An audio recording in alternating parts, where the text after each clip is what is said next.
Is the 2014 to 2019 KTM 250 SXF a good bike?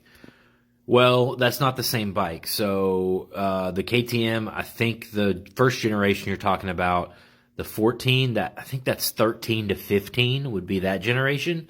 So you got 13 to 15, and then you got 16 to 18, and then you've got 19 to 22.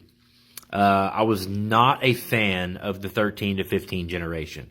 16 250s and 450s are when the KTMs got good. That's when, 250s never had much vibration, but 16 was when the KTMs really got the vibration and stuff under control, got the chassis lined out. 16 is when they got good. 16 to 18 is a good bike. 19 to 22 is substantially better than the 16 to 18s. And 23 is better than the 19 to 22 substantially. So, but in that range, definitely snag a 19, 100%.